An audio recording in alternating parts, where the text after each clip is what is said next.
You can't resist it, my dear. The first hunt is always the hardest, but it gets easier.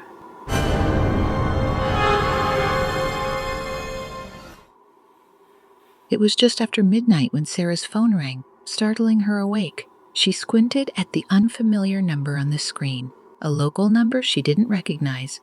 Assuming it was a misdial, she let it ring out, but then it started again. The thought of something urgent crossed her mind, and reluctantly, she answered. Hello? She whispered groggily. At first, there was silence, just a faint static hum on the other end. Then a voice, low, slow, and hollow. Is this Sarah? Her heart skipped a beat. The voice sounded strained, as though the person was speaking from far away or through something thick. She felt an instinctive unease and stammered. Yes. Who's this? The voice paused, then whispered. It's me. Don't you remember? Her skin prickled with goosebumps. She tried to place the voice but couldn't. I think you have the wrong number, she said, preparing to hang up.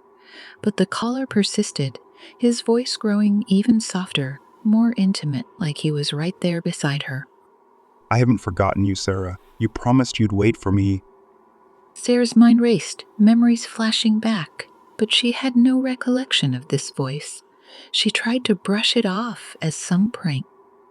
I don't know you. Her voice shaking slightly. The man's laugh was cold, almost mocking. Oh, but you will. You'll remember soon enough. She hung up, her pulse racing, and tried to shake off the call as a bizarre joke. But as she lay back down, her phone buzzed again. This time, it was a message. With a growing sense of dread, she opened it and saw an old, faded picture of herself as a child, standing by a tree she barely remembered. She shivered, wondering how this stranger had a picture of her from years ago. Then another message came. I'm close. She locked her phone, her mind scrambling for answers. Who was this person, and how did he know her? She tried to call her best friend, but couldn't get through. Every call she attempted dropped immediately. She felt trapped in her own home, now painfully aware of the silence around her. The phone rang again, and she answered reluctantly. This time her voice edged with anger and fear. Who are you? What do you want? She demanded. The voice chuckled softly. I'm coming, Sarah. Don't be afraid. I'll remind you who I am when I get there. She heard footsteps, faint but unmistakable, and realized with horror that they were on the other end of the line. Panic took over. She ran to her front door, double-checking that it was locked, her hands shaking as she slid the bolt into place. She tried the windows next, making sure each one was shut tight. But as she checked the last window, her phone buzzed with another message. This time, it was a live photo taken outside her house, showing her silhouette through the blinds. Her blood ran cold. She dialed 911, explaining to the operator that someone was outside her home, that she'd been getting disturbing calls and texts. The operator assured her that help was on the way, but Sarah's nerves were frayed. She kept checking out the window, but there was no sign of anyone. Still, she could feel eyes on her, as though someone was just out of sight waiting. The minutes dragged by, and the police finally arrived, checking the perimeter and knocking on her door. They found no one outside, no footprints or sign of anyone lurking. The officers tried to reassure her, suggesting it might have been someone playing a prank. But Sarah couldn't shake the feeling that she was still being watched. As the officers left, her phone buzzed one last time. With shaking hands, she opened the message. They won't find me, Sarah. I'm already inside.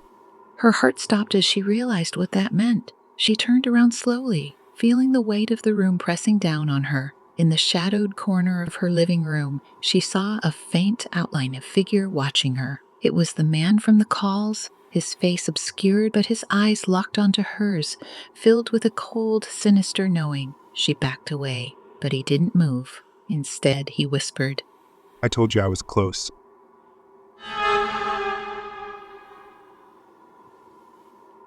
It was just past midnight when my phone rang, pulling me out of a deep sleep. At first, I thought it was a prank call, some kid messing around, but something about it felt different. I picked up, and there was silence on the other end. but I could hear faint breathing, slow and steady, like someone was deliberately letting me know they were there. I felt a chill go down my spine, but I couldn't bring myself to hang up. Instead, I whispered, "Hello?" No response.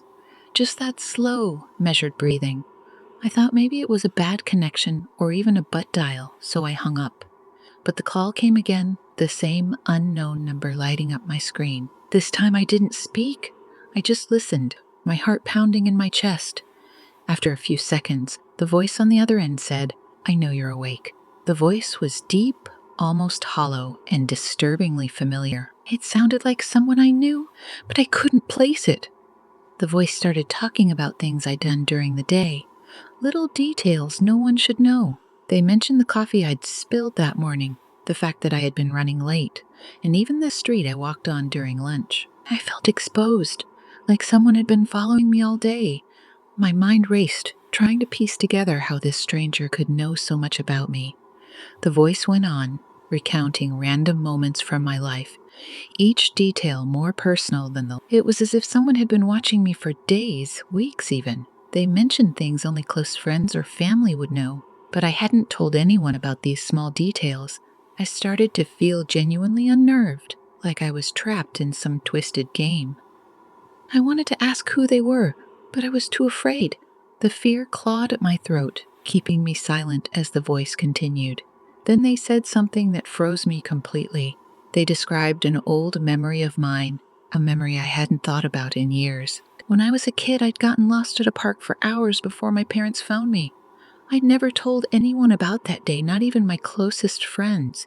But somehow this stranger knew every detail. Suddenly, the voice stopped and the line went silent. I could still hear their breathing, slow and methodical, almost as if they were savoring my fear. Then they said, "Look out your window." My heart stopped. I was paralyzed, too afraid to move, but I could feel an intense urge to look. With a trembling hand, I slowly opened the curtain, just a crack, and peered out into the dark.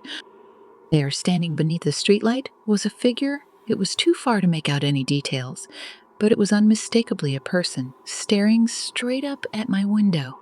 They didn't move, just stood there, bathed in the eerie yellow glow. I wanted to look away, to shut the curtain and hide, but I couldn't. It was like I was drawn to the figure, unable to tear my gaze away. The phone crackled, and the voice spoke again. "I see you," they whispered. I couldn't breathe, couldn't think. I felt exposed, like every inch of me was on display for this stranger watching from the shadows. I wanted to scream, to call someone, but I was too paralyzed with fear to make a sound.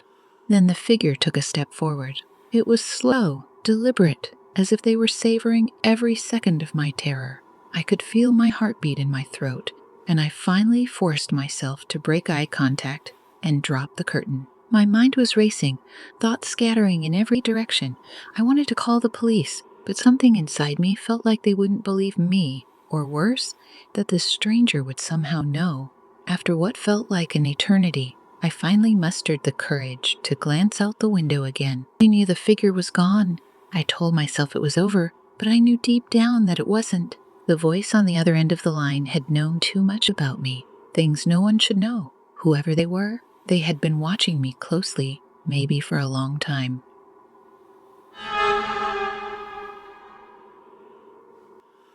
I was a customer service representative working the graveyard shift from home. Calls were usually sparse that late, but the routine was a welcome monotony. Midnight calls were often harmless, though I knew the odd hours meant I sometimes received strange ones. I'd answer politely, resolve their issues, and move on to the next. But this particular call was one I would never forget.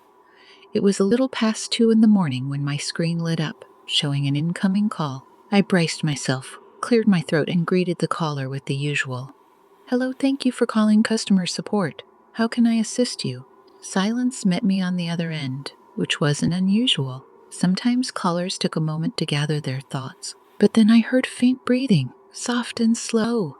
I repeated my greeting, feeling an uncomfortable tension building as I waited for a response. After a pause, the caller finally spoke. "You sound tired," a male voice whispered, low and almost familiar. I felt a shiver run down my spine. The type of discomfort that usually only happens when something feels wrong. But you can't. Trying to sound composed, I replied. Can I help you with something specific? Hoping to redirect the conversation back to professionalism. The man chuckled, a sound that seemed to echo through my headset. My heart rate quickened. This wasn't the usual frustrated or confused customer call. It was personal in a way that made me uncomfortable. I reminded myself to keep calm and professional. Please let me know if you need assistance with your account, trying to keep my voice steady. Instead of answering, he sighed deeply, and his voice softened. How long have you been alone in that little room? I froze, every hair on my neck standing on end. He shouldn't have known I was in a small room. He couldn't see me. My office was set up in a spare bedroom, window facing the yard, blinds shut tight. There was no way he could know. I forced myself to respond calmly, sir. Do you have an inquiry related to customer service? If not, I'll have to end this call. He didn't respond directly. Instead, he murmured, You're really going to hang up on me. After all the nights I've spent with you, panic gripped me as his words echoed in my mind. This was more than a strange call. He spoke as though he knew me, like he'd been following me, somehow watching. But I couldn't let myself show fear, especially if this was some prank. I'm ending the call now, I said, reaching for the button to disconnect. But before I could press it, he interrupted, Don't look out the window. My hand froze midair, pulse racing. The command felt like a warning more serious than anything he'd said so far. Curiosity mixed with dread as I wondered if there really was something outside. Despite his warning, I felt a compulsive need to check. Slowly, I turned toward the window, moving the blinds ever so slightly. Outside, the yard was empty, shrouded in darkness, yet my eyes strained to catch any sign of movement. Nothing.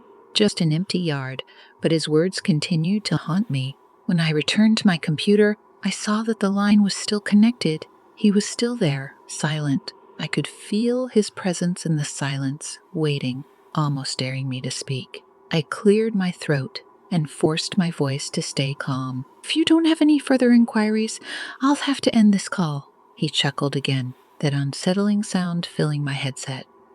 I told you not to look, he said, a hint of disappointment in his tone, as if I disobeyed him. But you never listen. His words made my stomach churn with fear. This had gone beyond a prank. He was playing some twisted game, and I was the unwilling participant. What do you want? I asked, finally breaking the formal tone. My voice came out barely above a whisper. He seemed pleased by this, as if my fear was what he'd been waiting for, just to talk. He replied smoothly, like we do every night. His words sent a chill down my spine. I had no memory of speaking to this man before, but he acted as if we shared a history. I ended the call abruptly, my finger pressing down on the button with force. The silence that followed was suffocating, leaving me feeling exposed in my own home. I sat there trying to calm my racing heart, telling myself it was over. But a minute later, the phone rang again. Every instinct told me to ignore it, to let it ring. But another part of me, the part that needed answers, compelled me to pick up. Slowly, I lifted the receiver, hearing the now familiar breathing on the other end. Before I could say anything, he spoke. Why did you hang up? His tone was disappointed, almost hurt, as if I had broken some unspoken rule. I fought to keep my composure, telling myself this was just a prank, someone with too much time on their hands. But I couldn't shake the feeling that he was watching me somehow, waiting to see how I would react. Please stop calling, I said, my voice shaking. This is harassment. His reply was cold. You don't know what real harassment is yet, but you will. With that, he hung up, leaving me in a terrified silence. The words echoed in my mind, filling me with a dread that went beyond any rational fear. I wanted to believe it was over, but I knew deep down that it wasn't. The hours passed slowly, every small sound amplified in the silence of the night. I tried to focus on my work, hoping that throwing myself into tasks would calm my nerves, but I couldn't concentrate. Every time my phone rang, I felt a jolt of panic, expecting it to be him again. But it wasn't just normal, routine calls from other customers. Eventually, my shift ended, and I tried to brush off the entire incident as an elaborate prank, but the fear lingered, settling deep in my bones. Days passed, and though I'd managed to convince myself I was safe, I couldn't shake the paranoia completely. Every time I passed a window, I felt the urge to look, to check if anyone was watching. A few nights later, while I was preparing for bed, my phone buzzed. I glanced at the screen, seeing an unknown number. Against my better judgment, I answered. There was silence at first, then the familiar breathing filled my ear. He hadn't forgotten. He hadn't moved on. And as he whispered, "I told you we weren't finished," I knew he never would.